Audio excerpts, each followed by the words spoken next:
This barbaric ritual was so extreme that even ancient Rome's most depraved entertainment districts outright banned it, calling it an abomination against human decency. But in the glittering yet grotesque heart of Constantinople's hippodrome, it unfolded nightly under the roaring approval of 80,000 bloodthirsty spectators.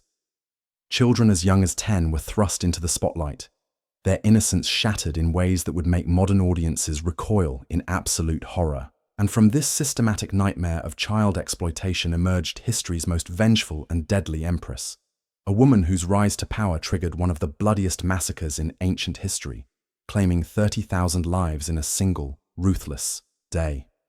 This wasn't just twisted entertainment, it was a legalized machine of trafficking, designed to feed the empire's insatiable appetite for degradation. The ritual was known as Leda and the Swan, a perverse theatrical spectacle where a naked child would lie exposed on the grand stage, while trained animals, geese sometimes worse, performed acts that blurred the line between performance and outright violation. Barley seeds scattered across her body, picked at by beaks in a grotesque parody of ancient myths, as coins showered down like metallic rain, rewarding the child's endurance. The crowd's cheers echoed like thunder, drowning out any cries of protest, turning humiliation into profit. But this was no isolated atrocity. It was the tip of a vast, industrialized system that preyed on the vulnerable, especially orphans and the destitute, funneling them into the Byzantine entertainment underworld. And at the center of this darkness stood a 10-year-old girl named Theodora, whose father's sudden death would catapult her into this hell and forge her into a monster capable of reshaping an empire through sheer, calculated revenge. Everything began in the year 504 CE, in the teeming streets of Constantinople, a city pulsing with political intrigue, religious fervor, and unbridled vice. The Byzantine Empire, heir to Rome's glory, was a powder keg divided by two colossal factions, the Blues and the Greens. These weren't mere sports teams cheering for chariot races in the hippodrome. They were powerful political machines that controlled jobs, favors, and even the emperor's ear. Your faction determined your fate, alliances, employment, protection. Betray it, and you were as good as dead. Theodora's father, Acacius, was the Greens' official bearkeeper, a man who trained massive, snarling brown bears for brutal combats that thrilled the masses. His role was prestigious, a linchpin in the faction's entertainment empire, ensuring his family a safety net in this cutthroat world.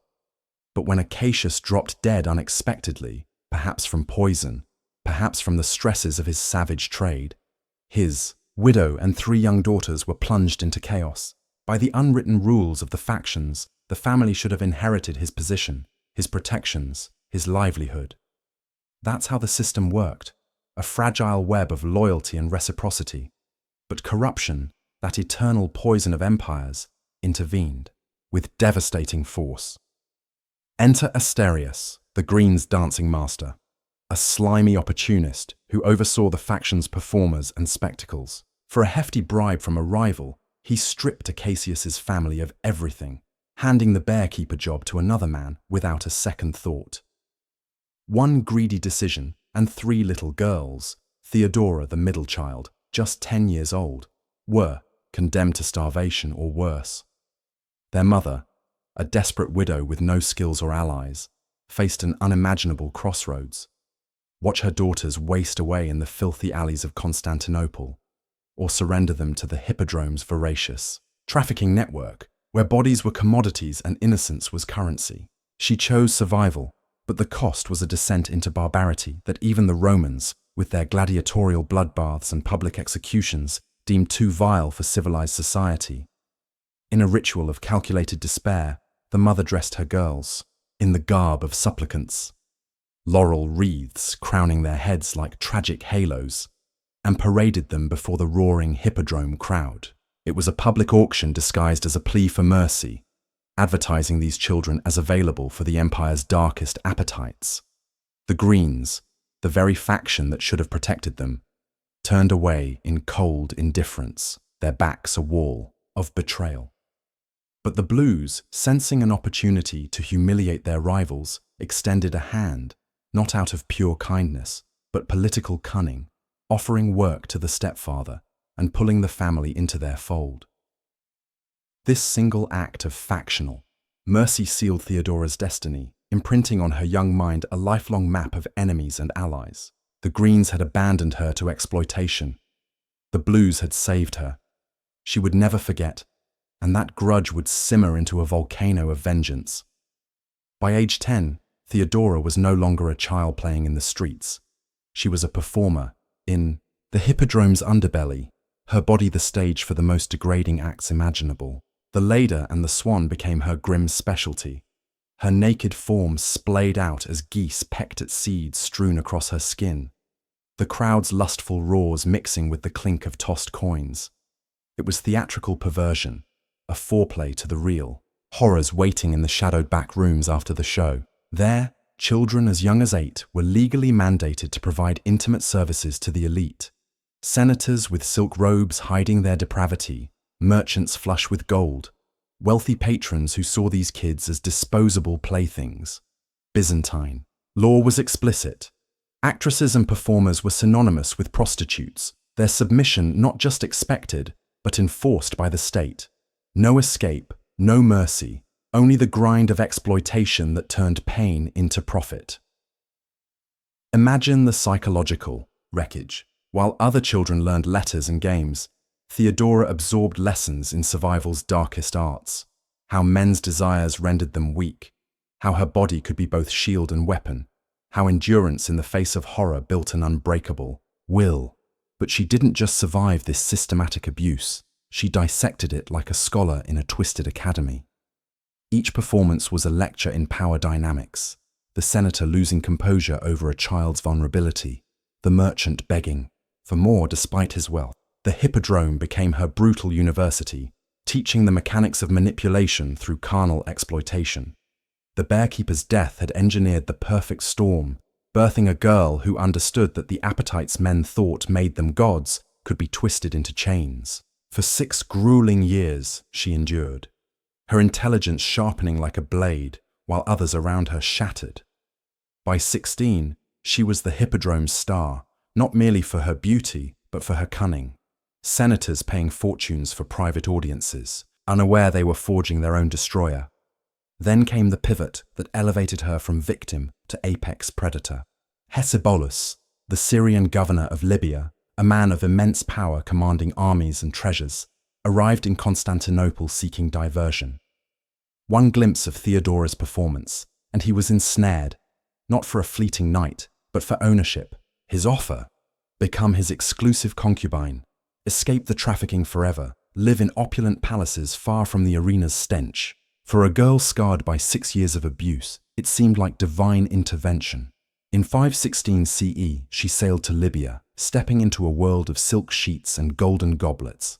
But luxury was her camouflage. This was her advanced education in intimate warfare. Hecebolus thought he possessed her, but Theodora studied him like prey, mapping his obsessions, learning which fantasies stripped him of dignity, which acts made him pliable and pathetic. Powerful men, she discovered, crumbled when their pleasures were rationed, their judgments clouded by dependency. It was the same vulnerability she'd exploited in the back rooms, now refined into a science. Yet hubris struck. When she began wielding her influence, whispering policy changes during moments of intimacy, Hecebolus erupted. "Get out, you worthless whore!" he bellowed, flinging her into the scorching Libyan sands with nothing but the clothes on her back.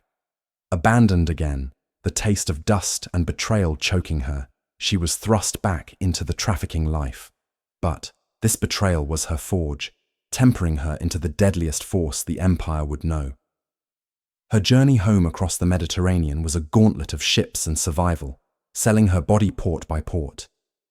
Yet now she turned the tables. Each client, a victim of her honed manipulations, the merchant spilling trade secrets in post-coital haze, the captain granting free passage after she uncovered his smuggling.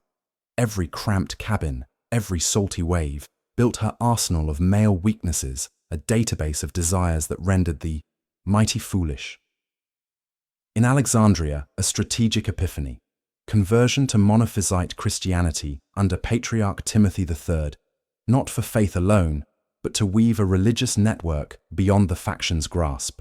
In Antioch, she connected with Macedonia, a blues performer doubling as a spy, who whispered of a prince in Constantinople, inquiring about the resilient circus girl from Libya. Stories of her survival, her command over governors through sheer will, had rippled back. As her ship neared the Golden Horn, the city's domes gleaming like crowns, Theodora was reborn. Not the broken child, but a predator armed with the barbaric lessons of her past. She was ready to conquer the ultimate prize, the heir to the Byzantine throne. Constantinople, 522 CE. The air in the imperial court hummed with whispers and intrigue as Prince Justinian, a 40-year-old heir to the throne, first laid eyes on Theodora at a lavish gathering of the elite. He saw a stunning former performer, her presence magnetic amid the marble columns and flickering torchlight. But Justinian had no inkling that he was gazing upon a woman forged in the fires of 16 years of barbaric exploitation, a master of destruction who had turned her traumas into tools of conquest. The seduction ignited like a spark on dry tinder, but this was no ordinary romance. It was a meticulously orchestrated campaign of intimate warfare, every move drawn from the brutal playbook she'd authored in the Hippodrome's shadows. Theodora deployed her arsenal with surgical precision, analyzing Justinian's desires as she had those of countless clients before him. She uncovered his cravings for intellectual sparring woven into private moments, his vulnerability to emotional bonds that mirrored the dependencies she'd exploited on those desperate Mediterranean voyages. Each encounter was a calculated strike, designed to erode his defenses and bind him in chains of obsession. The shocking reality Justinian never fully grasped. During her harrowing nights in Alexandria, scrambling for survival after Hecebolus' betrayal, Theodora had honed more than mere endurance.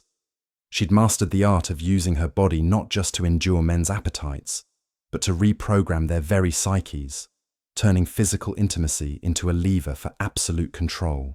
And now, with the prince ensnared, she launched her greatest experiment yet. Justinian believed he was pursuing a brilliant, resilient woman. In truth, Theodora was engineering his addiction, each whispered conversation and stolen touch calibrated to heighten his reliance, to cloud his judgment with carnal fog. When he declared his intent to marry her, the court erupted in scandalous uproar. "You wish to wed a whore?" the senators sneered, their faces twisted in disgust at the heir apparent binding himself to a woman whose past included degrading spectacles for the masses. This outrage only amplified Theodora's genius. She'd forced Justinian into a binary choice: uphold political decorum or surrender to the physical obsession she'd cultivated. And as she'd learned from years of watching men crumble, addiction always triumphed over propriety. Yet the barriers were formidable, rooted in ancient laws from Constantine's era that branded actresses as perpetual outcasts, forbidding senators from marrying them to preserve the purity of power.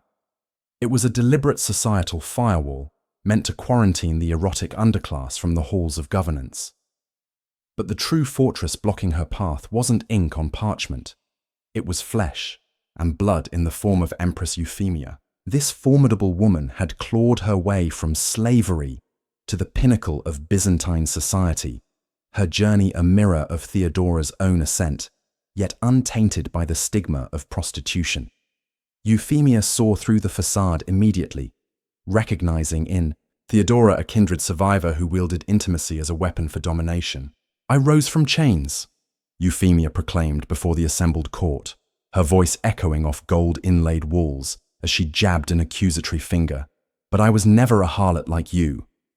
The clash was electric, a battle of wills between two women who had defied the odds, now locked in a struggle over who deserved to rule beside the future emperor. Euphemia mobilized every ounce of her influence, stonewalling legal reforms, poisoning discussions of the marriage, and barring Theodora from court events with ironclad decrees.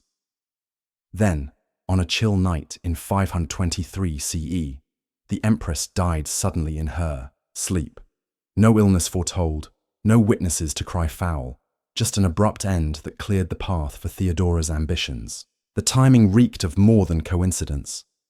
Whispers of poison swirled through the palace corridors, fueled by knowledge Theodora had gleaned from the trafficking world's veterans, seasoned women who taught her which herbs could silence a threat, silently, which toxins mimicked natural demise without a trace.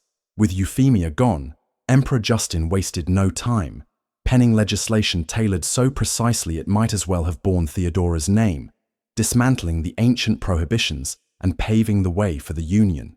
In 525 CE, beneath the soaring domes of Hagia Sophia, the wedding unfolded as a spectacle of triumph. Theodora gliding down the aisle in imperial purple silk, her every step an echo of the performances that had once shamed her. The same skills that enthralled hippodrome crowds now captivated an empire, transforming a former victim into co-ruler. But this marriage birthed something far deadlier than a power couple. It forged a dynasty anchored in manipulation, where bedroom whispers shaped state policy, and the barbaric practices of her youth became the invisible threads pulling the strings of Rome's successor. 7 years into this union of obsession and authority, the ultimate trial descended upon the Empress. The Nika revolt of 532 CE exploded not as a mere uprising, but as a visceral assault on Theodora's very existence, a mob-fueled reckoning against the whore who had manipulated her way to the throne. For the first time, blues and greens set aside their ancient enmity, uniting under the thunderous cry of "Nika, conquer!" Their fury wasn't just about burdensome taxes or corrupt officials. It was a primal rejection of a woman whose rise from degrading acts to imperial might offended. Their sense of order, chants echoed through the streets, laced with unspoken venom. The Empress must fall, her body and influence erased. This chaos was Theodora's crucible, every lesson from her exploited childhood converging in a moment of life or death defiance. The revolt ignited like a blaze through dry grass, mobs torching the city in a frenzy of destruction. Flames devoured the original Hagia Sophia, its ancient beams cracking and crumbling in an inferno of sparks, while the Senate House reduced to ashes, centuries of laws vanishing in smoke. Blood stained the cobblestones as rebels slaughtered officials, defecting soldiers swelling their ranks, the air thick with the metallic tang of violence and the acrid bite of burning wood. As the uprising peaked, the rebels crowned Hypatius, nephew of a former emperor, as their new ruler, broadcasting his ascension through every district like a death knell for Justinian's regime. Military leaders huddled in secret, plotting evacuation, while treasury chests groaned under loads of gold and jewels hauled to waiting ships in the harbour. In the palace, advisors pleaded with Justinian to flee, their voices trembling with a terror. The city was lost. Survival demanded retreat. But they underestimated the bond Theodora had woven. Asking the emperor to abandon the woman whose intimate control had defined his rule was tantamount to asking him to sever his own soul. On January 18th, in a council chamber heavy with fear and the distant roar of riots, every voice urged flight. Then Theodora rose, her presence commanding the silence like a storm about to break. This was her masterpiece performance, the girl, who had once captivated violent crowds, now channeling that skill to bend history. My opinion is that now, more than ever, is not the time for flight, even if it promises safety, she declared, her words slicing through the panic with unyielding resolve. May I never be stripped of this purple, and may I not live to see the day when men no longer call me mistress. Her gaze locked on Justinian, eyes ablaze with the fury of a lifetime's humiliations. I hold to the ancient saying, royalty is a fine burial shroud. This wasn't mere rhetoric, it was vengeance incarnate, the mob outside representing every abuser who'd ever paid for her suffering, every leering face from her past. Justinian, ensnared by 7 years of her masterful influence, chose slaughter over separation. The plan was elegantly brutal, exploiting the crowd psychology she'd mastered in the arena. Lure the rebels into the hippodrome for a faux celebration, then seal their doom. 100,000 poured into the venue, drunk on visions of a new era, unaware they were stepping into the revenge of a lifetime. As cheers peaked, imperial troops, led by Generals Belisarius and Mundus, slammed shut the gates with a clang of finality, then advanced with merciless efficiency. Screams rent the air as blades fell, families cut down in pools of blood soaking, the same sand that had once borne Theodora's tears. The irony was poetic terror. The arena of her childhood degradations became the slaughterhouse for her enemies. By sunset, silence blanketed the carnage. 30,000 corpses strewn like discarded puppets, not a single rebel spared. The Hippodrome, once a temple to barbaric spectacles, was now a monument to the Empress's wrath, proving that the horrors inflicted on a child could be alchemized into weapons of mass destruction. In the wake of that blood-soaked day, with 30,000 bodies carted away like refuse from the arena, Theodora's grip on power solidified into something unbreakable, her vengeance evolving from raw survival to a sophisticated web of control. The Nika revolt hadn't just preserved her throne, it had baptized her in the blood of her enemies, transforming the former trafficking victim into an unchallenged force who now wielded the empire's shadows as her domain. Justinian's reforms in 535 CE mandated that all governors swear fealty, not only to him but to her as well, etching her authority into the legal bedrock of Byzantium, a testament to how intimately she had entwined her influence with his rule. But this was merely the facade.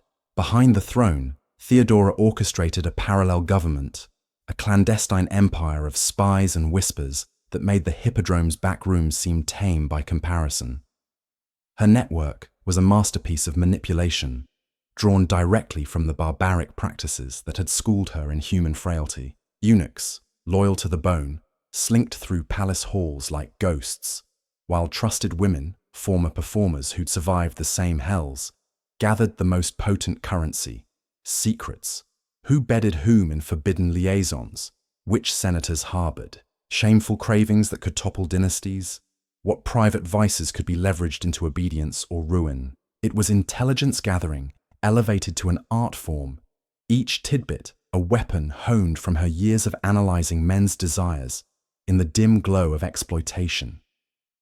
She instituted rituals of dominance that echoed her past humiliations, now inverted for her empowerment.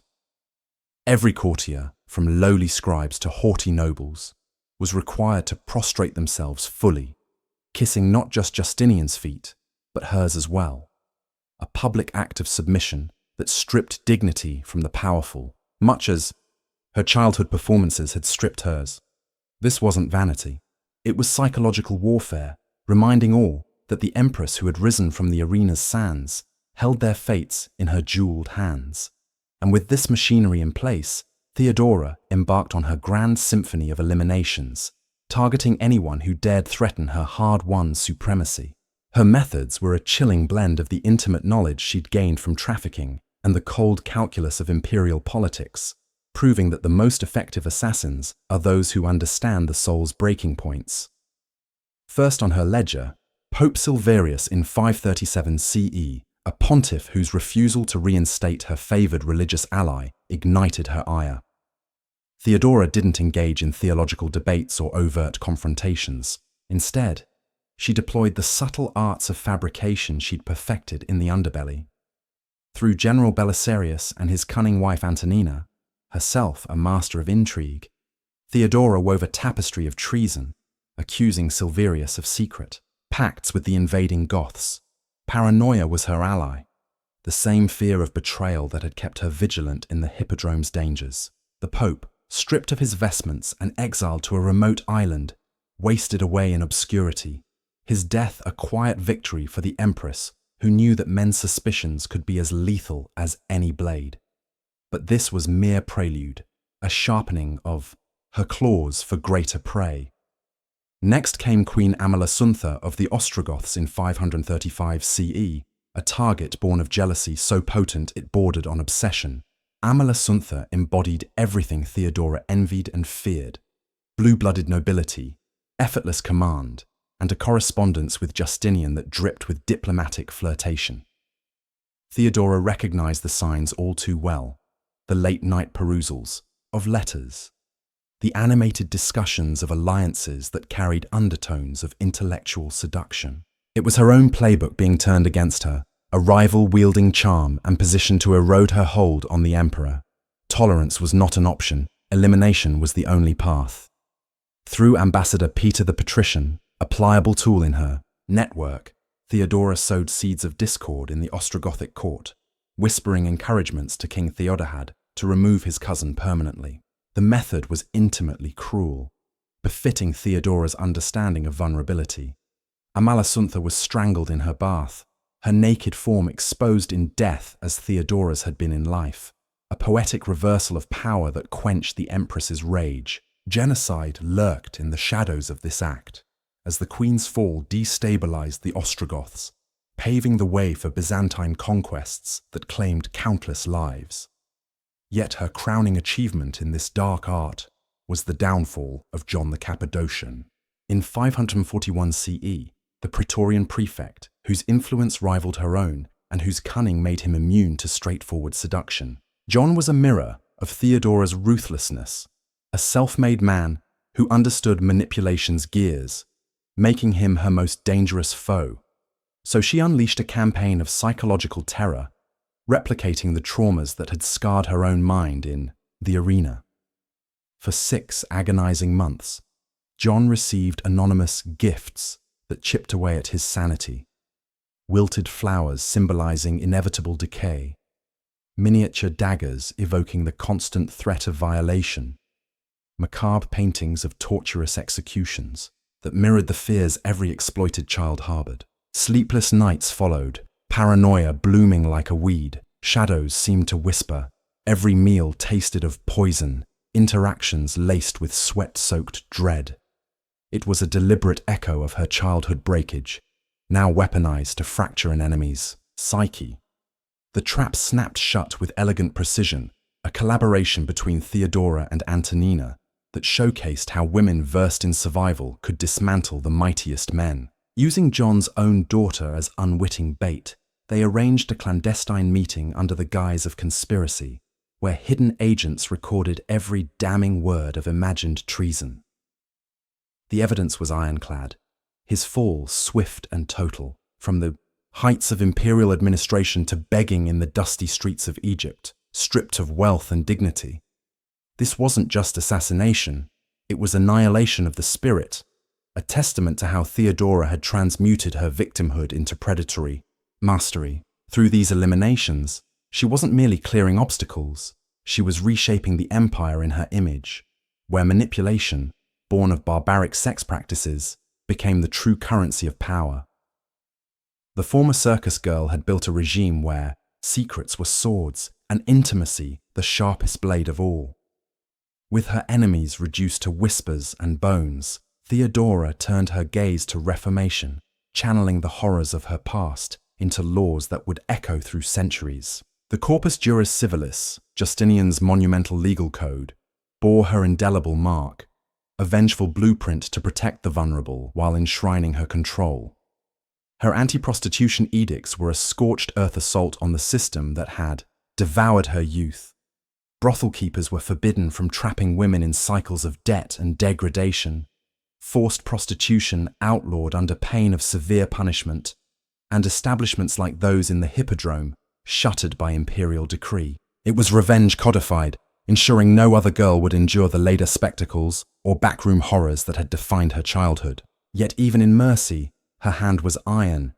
She founded the Metanoia convent, a fortress of repentance where former prostitutes were compelled into monastic life, their bodies redirected from carnal exploitation to spiritual servitude, still under her watchful eye.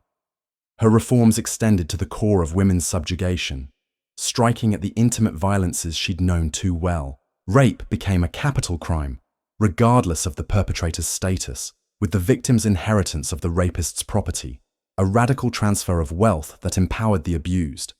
Divorce laws bent in favor of women, granting them rights to dissolve unions poisoned by cruelty or infidelity, while protections against domestic tyranny gave voice to the silenced.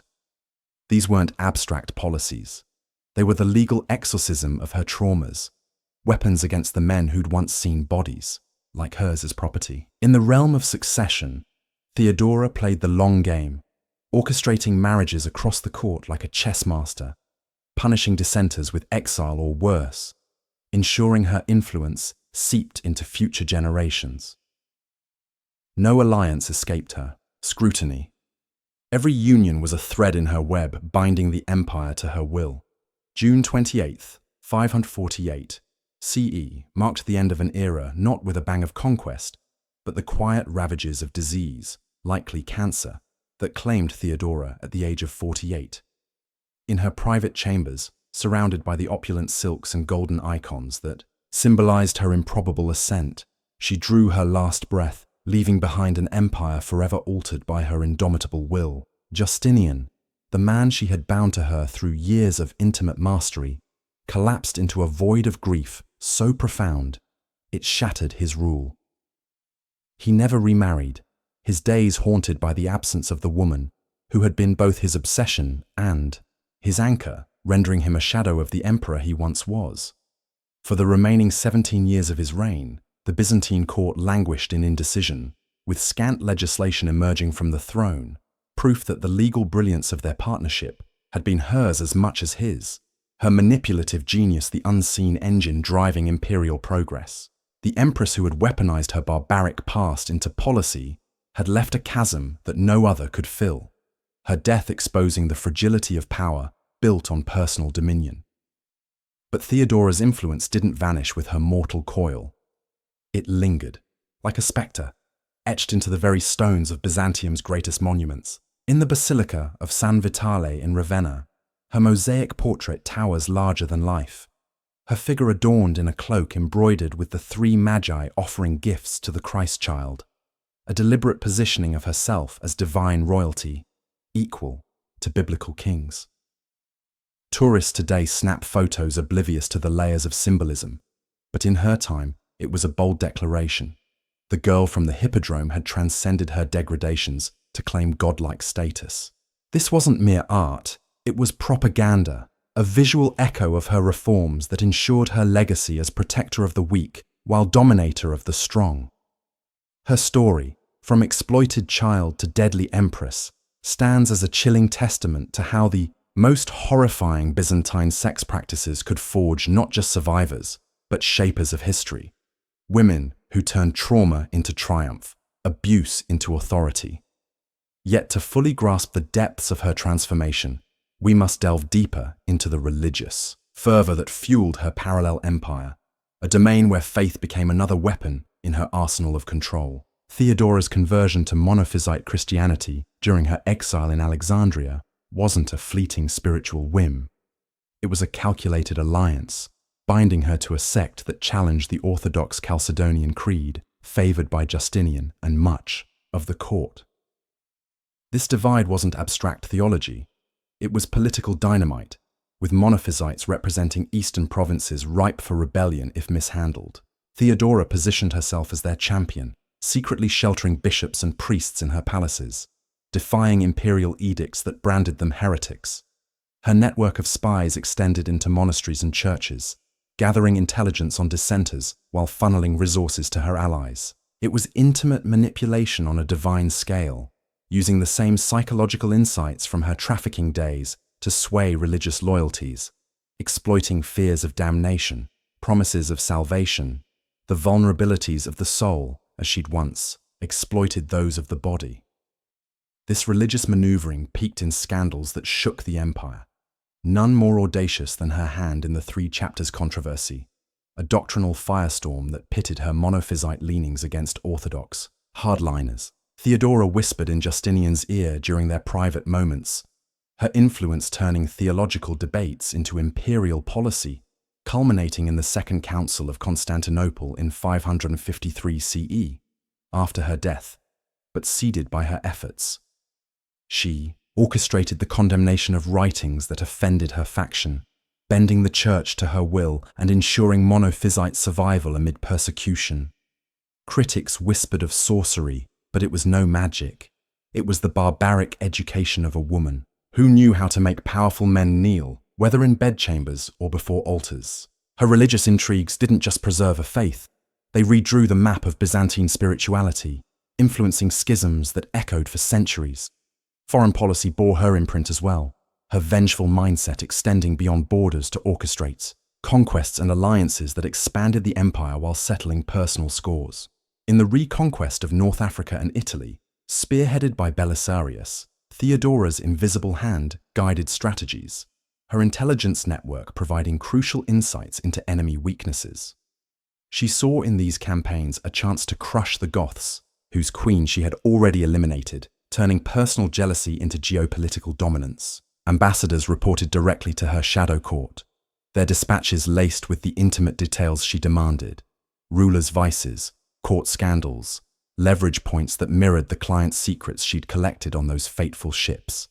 One such triumph was the Vandal War, where her spies uncovered tribal divisions, allowing Byzantine forces to strike with precision, reclaiming territories lost since Rome's fall. It was revenge on a grand scale. The Empress, who had been discarded like refuse, now discarding kingdoms, her barbaric past fueling an expansionist zeal that swelled the empire's coffers and borders. Even in matters of military loyalty, Theodora's manipulations shone. When Belisarius returned victorious but suspected of disloyalty, she orchestrated his humiliation, a staged accusation of treason that forced him to beg for mercy, reminding all generals that her favor was the true path to power.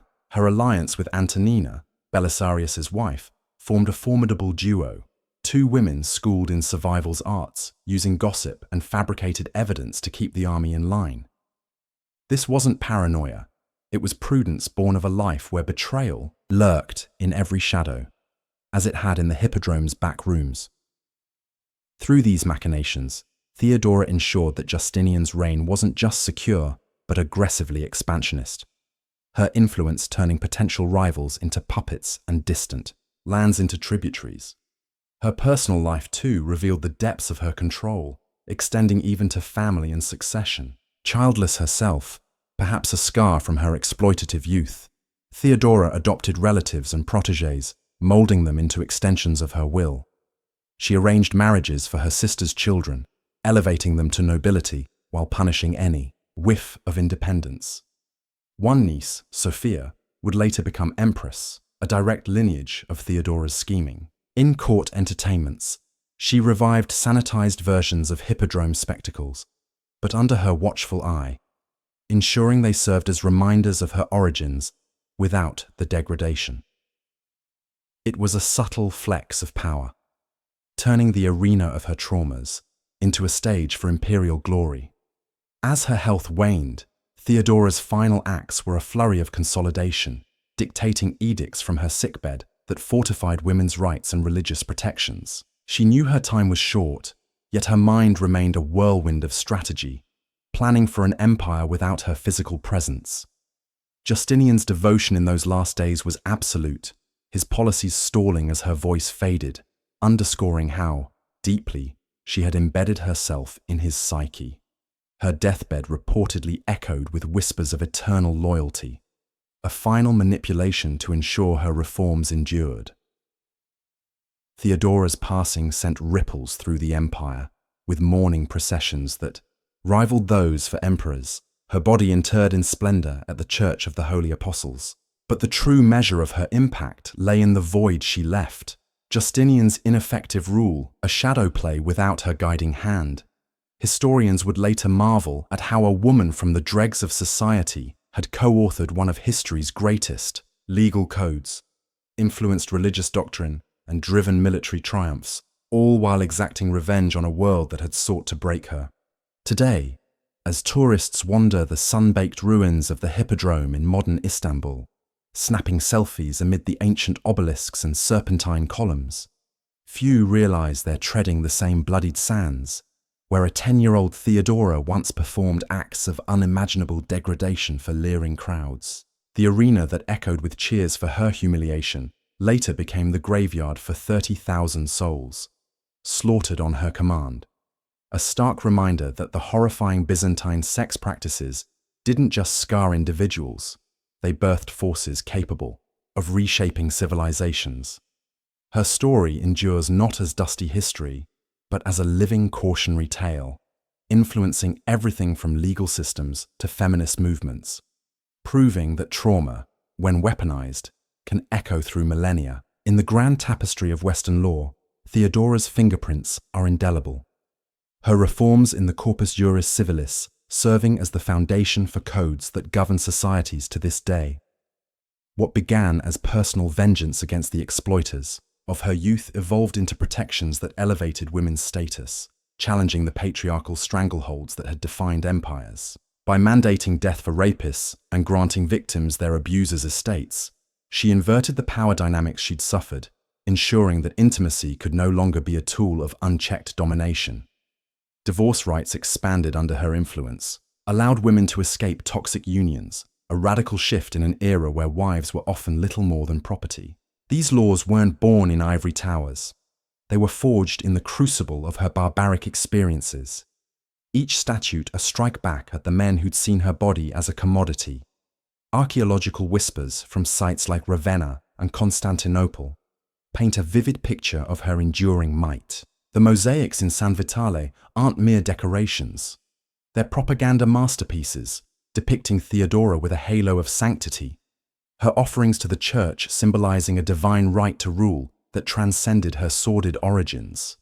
Excavations in the old hippodrome have unearthed coins from her era, perhaps the very ones tossed at performers like her, now artifacts that underscore the economic machinery of exploitation she dismantled. In hidden convent ruins, like those of Metanoia, historians find evidence of her forced redemptions, graffiti and relics from women who traded one form of control for another, a complex legacy of salvation laced with authoritarianism. These finds reveal how she transformed victimhood into systemic change, her horrifying past fueling innovations that protected the vulnerable while consolidating her power. But Theodora's shadow extends far beyond stone and law. It infiltrates the cultural narratives that shape our world.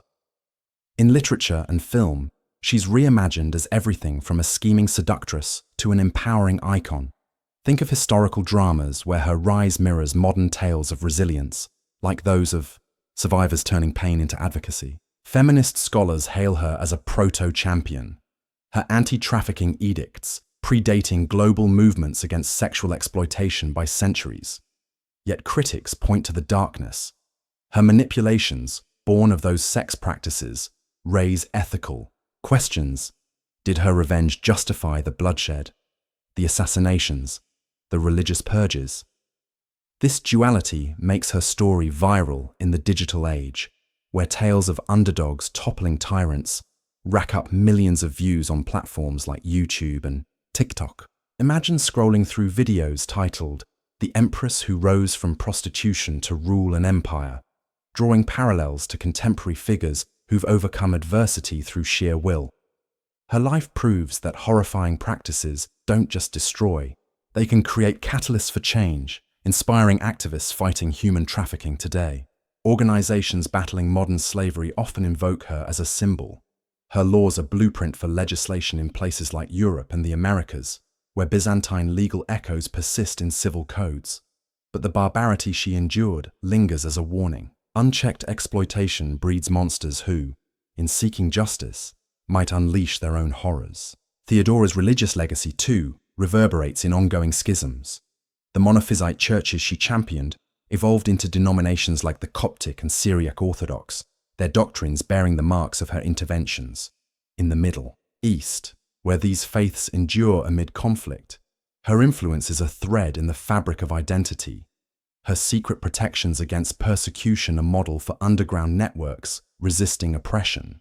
It's a testament to how one woman's strategic faith, honed in the fires of personal betrayal, could alter the spiritual landscape for generations. On the military front, her shadow campaigns continue to fascinate strategists. Modern analyses of Byzantine tactics in games and simulations highlight her role in intelligence-driven victories. Her spy networks a precursor to espionage agencies like the CIA or MI6.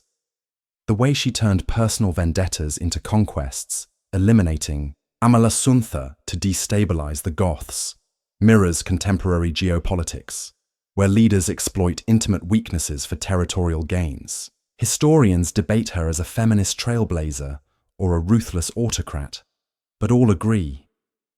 The horrifying sex practices that defined her youth equipped her with unparalleled insights into human nature, allowing her to manipulate on scales from bedrooms to battlefields. In popular culture, Theodora's allure persists. Novels like Theodora, Actress, Empress, Whore by Stella Duffy humanize her struggles, while video games cast her as a playable character, wielding cunning and charisma. These portrayals underscore a universal truth. Stories of transformation from victim to victor captivate because they tap into our deepest desires for empowerment. Yet they also provoke controversy. Debates rage online about whether her methods justify her ends, with some labeling her a deadly empress whose barbaric origins excused nothing. This friction fuels shares, comments, and virality, much like the crowd's roars in the Hippodrome once amplified her performances. Even in psychology, her life offers profound lessons. Trauma experts study her as a case of post-traumatic growth, where severe abuse fosters extraordinary resilience and strategic thinking. The way she analyzed men's desires in the arena, turning them into weapons, parallels modern therapies that help survivors reclaim agency. But there's a dark side. Her vengeful path illustrates how unhealed wounds can manifest as destructive power, a caution for therapists and leaders alike. In education, her story infiltrates curricula, teaching students about Byzantine history through the lens of gender and power, challenging them to question how societal horrors shape individuals. Museums worldwide exhibit artifacts from her era, with interactive displays simulating the Hippodrome's spectacles, minus the barbarity. 2. Educate on the empire's underbelly. These efforts ensure Theodora isn't forgotten. Her deadly legacy a bridge between ancient depravity and modern ethics. As we reflect on her, one can't ignore the irony. The most horrifying Byzantine sex practices, meant to subjugate, instead created a woman who subjugated an empire. From the coins raining on her naked form to the laws raining justice on abusers, her arc is a cycle of reversal. Historians marvel at unearthed letters and chronicles that detail her court's intrigues, revealing a mind that anticipated moves like a grandmaster. In one preserved edict, she demands protections for orphans, echoing her own father's death, a personal touch that humanizes the monster. Her influence on art is equally profound. Byzantine icons with their stern, empowering female figures owe a debt to her self-portrayals, inspiring Renaissance painters and beyond. Ultimately, Theodora's tale forces us to confront uncomfortable truths.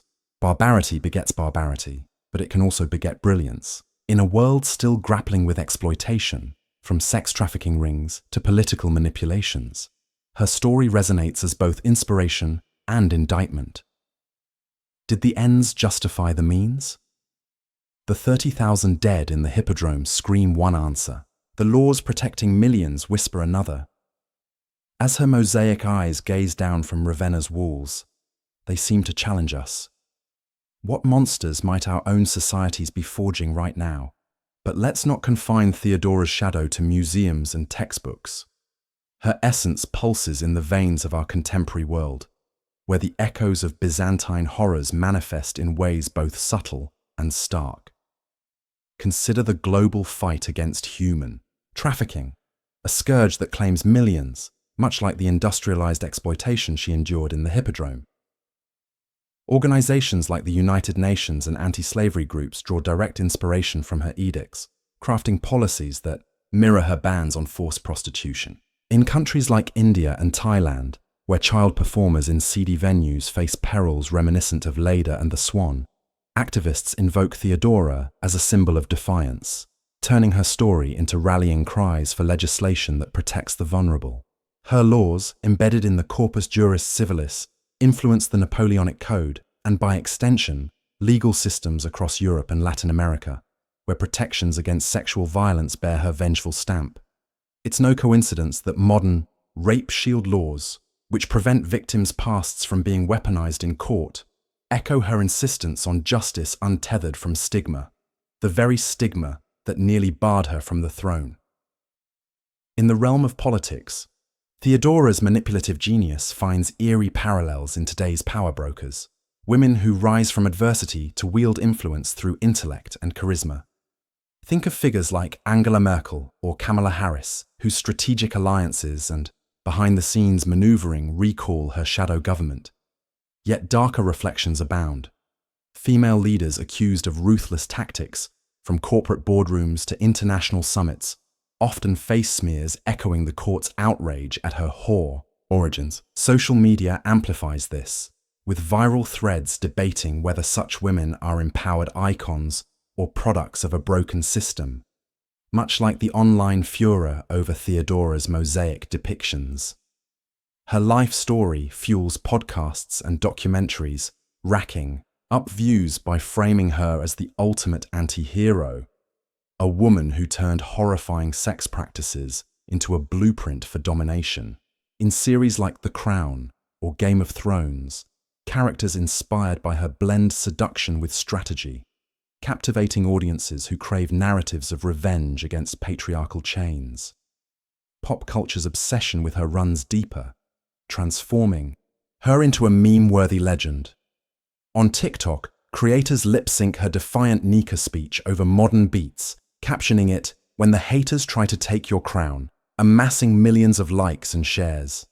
Fan art proliferates on platforms like DeviantArt, portraying her as a fierce warrior queen, her eyes blazing with the fire of 30,000 avenged humiliations. Video games like Assassin's Creed weave Byzantine intrigue with her influence, letting players navigate courts of whispers and betrayals. Her religious machinations a questline that teaches history through immersion. Even in fashion, designers draw from her imperial purple robes, creating lines that symbolize empowerment. Think runway shows where models channel her mosaic grandeur, turning ancient exploitation into statements of strength. This cultural resurrection isn't accidental. It's virality in action. Her tale's mix of shock, resilience, and controversy, making it endlessly shareable in an era hungry for stories that challenge norms. Psychologically, Theodora offers a mirror to our collective traumas. Her path from victim to deadly Empress, a case study in how abuse forges complex psyches. Therapists reference her in sessions on survivor empowerment, noting how she analyzed exploiters' weaknesses to reclaim control, a technique echoed in cognitive behavioral therapies that help victims reframe pain as power. Yet warnings abound. Her vengeful massacres illustrate the perils of unchecked rage, a lesson for movements like Chaki Me Too, where calls for justice sometimes veer into divisive territory. Studies in journals like Psychology Today explore her as an archetype of narcissistic adaptation, where barbaric experiences breed leaders who manipulate for survival, prompting debates on whether such figures are heroes or hazards. In education, her story infiltrates classrooms worldwide, from Harvard seminars on gender and history to high school modules on Byzantine innovation, challenging students to dissect how societal vices create both destroyers and reformers. Religiously, her monophysite advocacy resonates in today's fractured faiths. In Ethiopia and Egypt, where her championed churches thrive, festivals honor saints she protected, their rituals a living link to her intrigues. Amid global religious tensions, her model of underground support inspires persecuted groups, from Rohingya Muslims to Uyghur communities, who build networks akin to her spy rings. The Second Council of Constantinople, seeded by her whispers, still influences ecumenical dialogues, with Pope Francis citing Byzantine unity efforts that trace back to her era. It's a profound irony.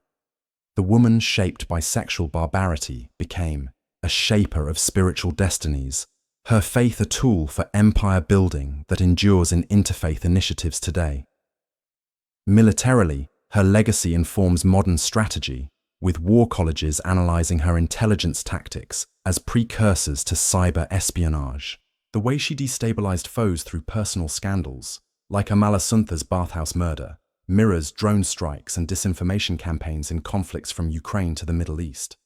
Documentaries on channels like History explore these parallels, drawing millions by connecting her deadly efficiency to figures like Golda Meir or Margaret Thatcher, women who wielded power with unyielding resolve. In literature, biographies and novels proliferate, each adding layers to her myth.